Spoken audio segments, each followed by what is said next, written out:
एक स्त्री ने 2 सगे भाइयों से एक साथ शादी की। जी हाँ, बहुपति प्रथा यानी कि एक स्त्री का एक से ज्यादा पुरुषों से शादी करना, ठीक वैसा ही जैसा महाभारत के समय द्रौपदी और पांडवों के साथ हुआ था। पर आजकल ऐसा नहीं होता। आजकल अगर किसी को दूसरी शादी करनी है तो उन्हें अपने पहले पार्टनर को तलाक देना होता है, उसके बाद ही वो किसी दूसरे शख्स से शादी कर सकते हैं। मगर हिमाचल प्रदेश के सिरमौर जिले में एक ऐसी शादी हुई जिसने सभी को हैरान कर दिया है। शिलाई गांव के 2 सगे भाई प्रदीप और कपिल नेगी ने एक ही लड़की से एक साथ शादी की है। इस शादी को लेकर तमाम चर्चाएं हो रही है। आपको लग रहा होगा कि ऐसा कानूनी तौर पर कैसे संभव है, तो आपको बता दें, इस परंपरा को हिमाचल में कानूनी मान्यता है और समाज भी इसका समर्थन करता है। इस प्रथा को जोड़ीदाकरण या द्रौपदी प्रथा भी कहते हैं। ये अनोखी प्रथा जो ज़्यादातर उत्तराखंड की सीमा से लगे ट्रांसगिरी क्षेत्र में प्रचलित है,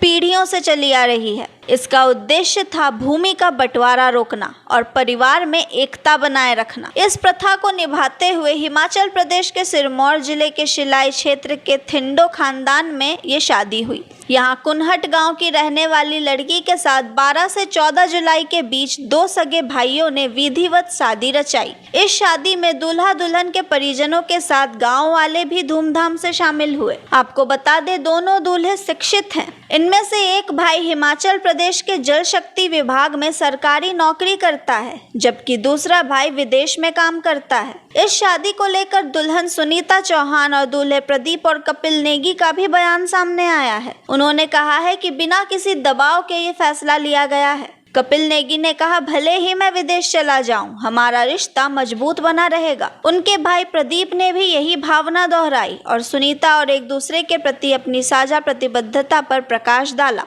सुनीता, जो अब दोनों भाइयों की पत्नी है, उसने भी पूरे विश्वास के साथ कहा कि मुझ पर कभी कोई दबाव नहीं डाला गया। मैंने अपनी मर्जी से इस परंपरा को अपनाया और इस रिश्ते की मजबूती में विश्वास करती हूँ। आपको बताते चले कि जिला सिरमौर के गिरिपार क्षेत्र में बहुपति के साथ बहुपत्नी की प्रथा भी सदियों पुरानी है। कई ऐसे मामले हैं जब व्यक्ति ने पत्नी की सगी बहनों से भी शादी कर ली है। ऐसा तब ज्यादा हुआ है जब महिला को बच्चा न हो तो व्यक्ति उसकी बहन से शादी कर लेता है। वो अपनी पहली पत्नी को छोड़ता नहीं, बल्कि उसे भी साथ ही रखता है। बहुपति प्रथा को हिमाचल प्रदेश में कानूनी मान्यता भी प्राप्त है। यहाँ के लोग इस प्रथा को अपनी सांस्कृतिक पहचान और पारिवारिक मजबूती का हिस्सा मानते हैं। गांव के बुजुर्गों का मानना है कि नई पीढ़ी इस परंपरा को भूल रही थी, लेकिन इस तरह की शादी से पुरानी रीति रिवाजों को जीवित रखने की कोशिश की जा रही है। आपका क्या मानना है, हमें कमेंट में बताइए और देखते रहिए सोशल संवाद। मैं थी तमिश्री,